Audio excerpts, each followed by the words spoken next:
Salut l'équipe, bienvenue aujourd'hui pour un nouveau live. Donc comme d'habitude, le mercredi, c'est live spoil complet de One Piece. Vous connaissez, les spoils complets sortent très tard, c'est comme ça toutes les semaines. On va regarder un petit peu ce qui se passe dans le chapitre, on va voir un petit peu s'il y a des éléments complémentaires par rapport à ce qu'on a d'habitude. Mais comme je l'ai déjà dit dans la précédente vidéo, ça va être des éléments qui vont un petit peu ramener la narration. Avant, on va commencer l'arc, donc il va falloir mettre toutes les choses en place, que ce soit les personnages, la géographie un petit peu. Donc Oda va devoir montrer un petit peu tout ce qu'il y a, comment sont placées un petit peu les zones sur Elbaf, et une fois qu'on aura ça, on va essayer de mettre en place une intrigue profonde avec des éléments, etc. etc. Même si en vrai il a déjà commencé. Donc voilà les gars, n'hésitez pas, comme d'habitude, si vous kiffez les vidéos et que vous les regardez toutes les semaines, que ce soit les épisodes, que ce soit les chapitres ou autre chose, n'hésitez pas à liker, à follow et à rejoindre la chaîne parce que ça nous aide énormément, autant pour le référencement que pour l'algorithme. Et sinon il y a la petite souscription YouTube si jamais vous voulez participer au financement de la chaîne et en même temps avoir des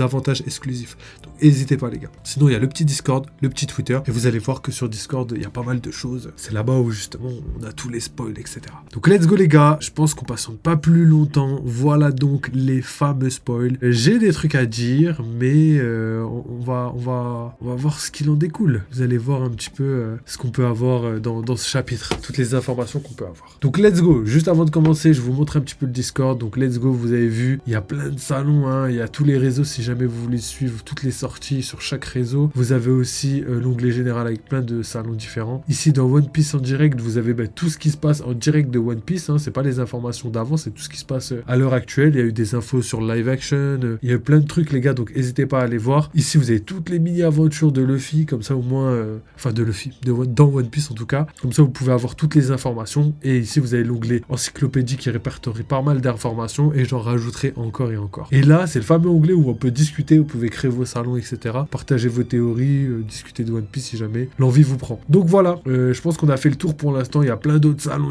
mais voilà, je vous laisse être un petit peu curieux, ça va être quelque chose qui va sûrement plaire à pas mal de gens. Donc let's go, nous on va aller directement dans les spoils, si je les retrouve. Ok, donc voilà les spoils 1127 de One Piece. Le chapitre s'appelle Aventure dans le Royaume Mystérieux. Donc voilà, c'est un titre provisoire en attendant la sortie officielle. Donc le chapitre commence à Elbaf, dans un village géant dont les maisons sont également faites de blocs de Lego. Les géants parlent de l'incendie qui s'est soudainement déclenché dans la forêt. Ils vont éteindre le feu pour qu'il n'endommage pas l'arbre d'Yggdrasil. Donc ça c'est très intéressant. Pourquoi ? Parce qu'en fait, on peut comprendre que, voilà, comme je le disais juste avant, Oda commence à mettre en place la narration, il place ses pions, il place ses informations à droite à gauche, histoire qu'il y ait un dénouement dans l'arc et que toutes ces informations mènent à quelque part. Et là, l'information en question, c'est le fameux incendie. Donc on peut se poser la question de qui a déclenché l'incendie, on peut se poser la question de pourquoi c'est proche de l'arbre d'Yggdrasil, est-ce que ça a un rapport ? Voilà, vous comprenez un petit peu qu'il y a des choses qui se passent sur Elbaf qui sont un petit peu louches, et pour l'instant on n'a pas plus d'informations, mais c'est quelque chose qui va entrer dans la narration. Et souvent, Oda, ce qu'il aime faire, c'est mettre l'information, faire en sorte que tout le monde oublie, et longtemps après, faire en sorte qu'elle arrive, genre quand personne s'y attend. Et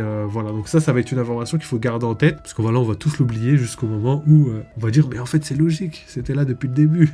Ok, on continue. Nous voyons que les géants sont choqués parce que les abeilles géantes sont tombées du ciel, comme si elles avaient été attaquées par quelque chose. Un autre géant parle de quelque chose qui s'est passé dans la forêt. Donc le géant numéro 1, dont on n'a pas le nom pour l'instant. D'après les gens de la forêt, le grondement de tout à l'heure est le son du lapin dieu de l'oreille qui tombe au sol. Géant 2. Ce n'est pas possible. Comment quelque chose peut-il arriver à un lapin de cette taille ? Coupure sur le Big Stain Castle. Donc Big Stain Castle, ça veut dire, je crois, le château aux taches. En tout cas, Big Stain, c'est une grosse tache. Donc la grosse tache château, je sais pas comment le dire, mais vous voyez un petit peu ce que ça veut dire au fond. Donc ça a un rapport peut-être un château avec de la peinture, etc.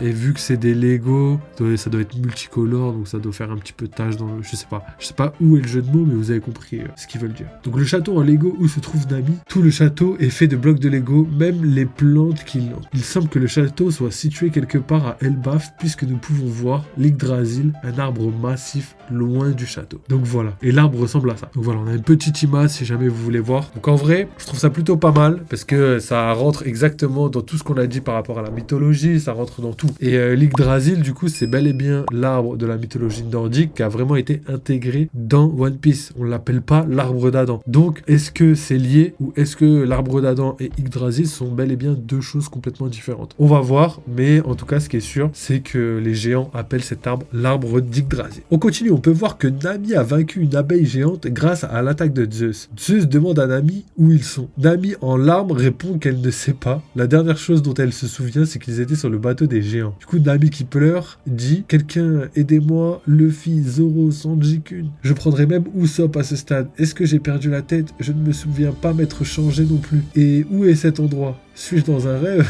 Ok, c'est assez marrant parce que ça correspond parfaitement à ce qu'on disait par rapport au côté rêve, parce qu'elle-même elle y croit pas tellement, tout est farfelu sur Elbaf entre guillemets, et au final c'est la réalité, c'est bel et bien la réalité. Alors Nami voit quelque chose au bout d'un couloir et entend la voix d'Usopp qui l'appelle. Elle y court mais trébuche sur un bloc de Lego et tombe par terre. Lorsque Nami se relève, elle voit un hérisson géant devant elle. La tête de Nami est très drôle.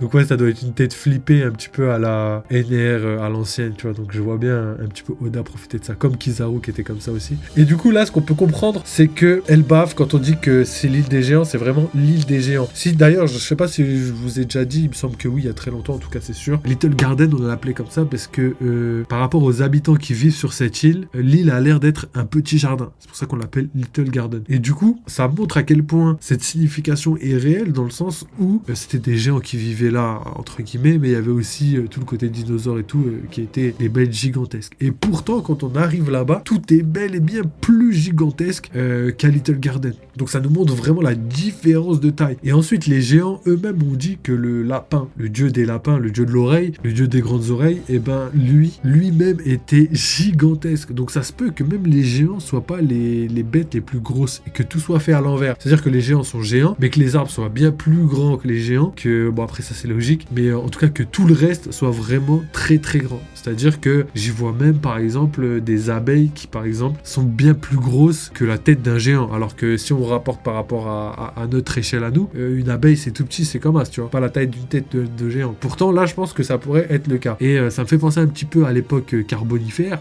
là où tous les insectes et tous les animaux, même tous les êtres vivant sur Terre étaient plus gros qu'aujourd'hui. Donc potentiellement que Oda s'est inspiré de ça, sachant d'ailleurs que à Little Garden on avait des dinosaures. Donc est-ce que c'est un foreshadowing d'Oda pour montrer un petit peu les petites choses, un petit monde d'un grand monde, tu vois, qui appartiendrait à un grand monde. Donc ce sera assez sympa à voir ce qui va en découler de tout ça, mais j'espère que Oda va nous réserver quelques surprises étant donné que déjà là je kiffe pour l'instant ça. Alors, Nami s'enfuit de l'hérisson. Alors qu'elle essaie de s'échapper, Nami voit Usopp se faire attaquer par un chat géant portant une couronne. Usopp porte aussi une tenue de viking et une fausse barbe. Nami et Usopp finissent donc par fuir ensemble le hérisson et le chat géant dans une cour au milieu du château. Cependant, Nami et Usopp décident qu'ils doivent affronter ces créatures géantes. Alors Nami et Zeus attaquent le hérisson avec une attaque de tonnerre et le battent. Malheureusement, le hérisson géant tombe sur la tête du chat et ce dernier est électrocuté. Le chat géant n'est pas KO et regarde fusionnellement Nami ou Usopp. Je crois qu'on dit électrifié. Électrocuté, c'est quand tu meurs, je crois.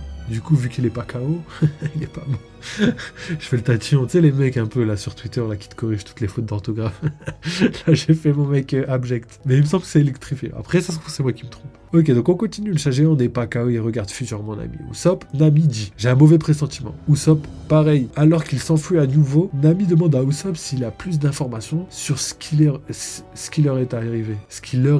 Nami, Usopp, que sais-tu de notre situation actuelle? Quand j'ai ouvert les yeux, j'étais déjà dans cet endroit. Tu es probablement dans le même cas, n'est-ce pas? On est sur le bateau des géants et on saoulait avec ça. Nami, c'est vrai, cet alcool. Je crois que les géants ont dit qu'il pouvait provoquer des hallucinations. Nami et Usopp s'arrêtent parce qu'ils atteignent un balcon. Usopp fait face au chat géant car il pense que c'est qu'une hallucination. Cependant, le chat géant est bien réel et Usopp est projeté au loin. Donc là, c'est intéressant. Pourquoi? Parce que tout ce que je vous ai dit par rapport à l'analyse des premiers spoils et même par rapport à l'analyse que j'ai faite du chapitre dernier porte ses fruits. Parce que là, on voit clairement que Nami s'interroge sur la manière dont ils sont arrivés ici et que c'était sûrement à cause de l'alcool et que l'alcool pouvait provoquer des hallucinations. Cependant, ce qu'on voit là actuellement, nous en tant que lecteurs, on le sait, c'est pas des hallucinations. De toute façon, Usopp l'aura prouvé et il l'aura appris à ses dépens. Mais ce qu'on voit, on sait que c'est pas des hallucinations. C'est-à-dire que sincèrement, vu que c'est pas des hallucinations et que ça n'a pas de rapport concret avec ce qu'ils avaient dit par rapport à l'alcool, je suis convaincu encore une fois que tout ça a été orchestré par un traître qui veut pas forcément du mal, mais qui a exécuté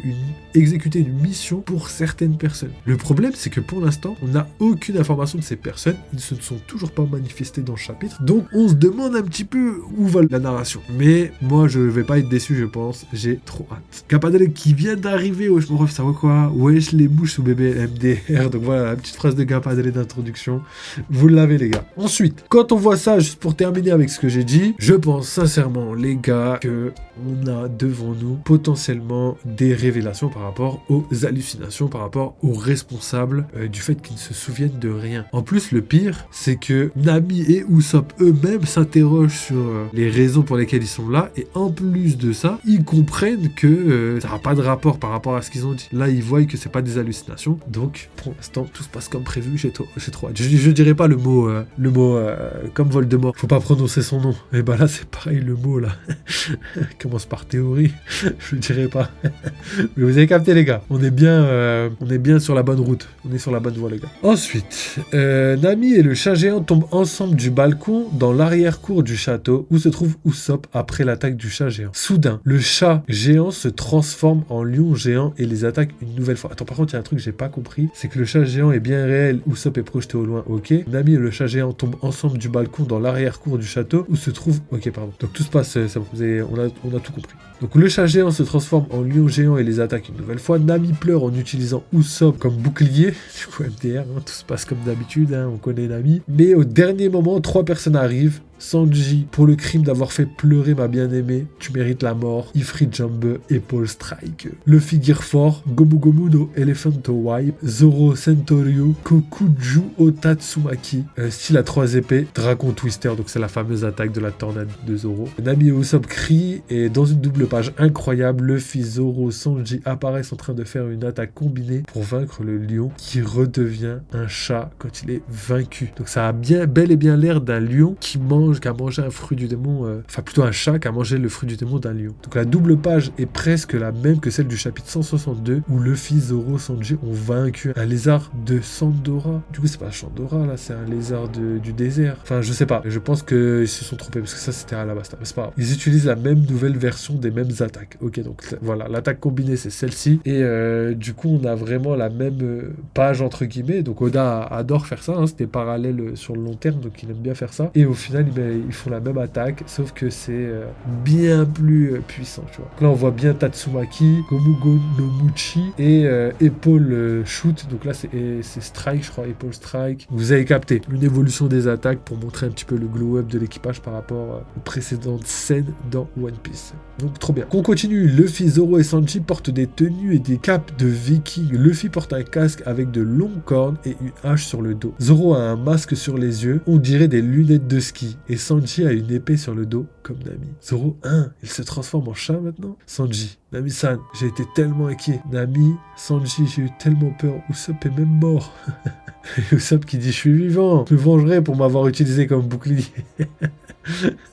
Donc là on voit que le petit côté humour d'Oda, ça régale parce que c'est souvent au début d'arc que ça arrive. Et c'est vrai que là par exemple entre l'arc d'Egghead et l'arc d'Elbaf, habituellement on a des moments sur le navire avec des fois des petits running gags, des choses comme ça et tout. Et là on n'en a pas du tout eu. Donc c'est assez marrant de voir que Oda se rattrape entre guillemets avec le début d'arc du coup. Ok, dans la double page finale du chapitre, Luffy, Zoro, Nami, Usopp et Sanji sont réunis dans l'arrière-cour du château. On voit à nouveau l'arbre géant au loin, probablement l'Yggdrasil. Donc là, je tiens à préciser que du coup, j'ai l'impression que c'est les liqueurs qui l'ont appelé l'Yggdrasil. On va voir comment il s'appelle dans le manga. Je sais pas s'ils l'ont appelé comme ça parce que c'est marqué dans le manga, dans le scan, ou est-ce qu'ils l'ont appelé comme ça parce que c'était peut-être la meilleure manière de l'appeler étant donné que c'est inspiration mythologie nordique, etc., etc. Donc on va voir ça, mais je me pose la question maintenant. Nous découvrons que Luffy, Zoro et Sanji sont ceux qui ont vaincu les abeilles géantes et le lapin dieu de l'oreille au début du chapitre. Luffy, le lapin Rochi que nous avons mangé tout à l'heure était délicieux. Il y en a un encore plus gros ici, mais je les battrai tous s'ils sont bons. Je suis mort, wesh Luffy. Il est sérieux lui, il mange le dieu des oreilles là. Zoro qui nous dit, nous devrions d'abord chercher la mer et notre bateau. Nous ne savons pas ce qui est arrivé à notre équipage pour l'instant. Sanji, puisque nous parlons de nourriture, les abeilles et la ruche que vous venez d'envoyer voler, c'est une excellente source de nutriments, vous saviez? Nami en pleurs et en choc, comment pouvez-vous vous habituer à tout ça? Nous sommes nous. Et du coup, c'est la fin du chapitre, ça se termine comme ça. Et il n'y a pas de pause la semaine prochaine. Quoi? Attends. Il y a vraiment pas de pause la semaine prochaine. En plus, j'ai pas tilté hier, je me rappelle plus si je l'avais dit ou pas. Et en plus, je crois avoir dit qu'il y avait une pause. Comment ça, il y a pas de pause la semaine prochaine? Ouais, tu veux me tuer, Oda, ou quoi?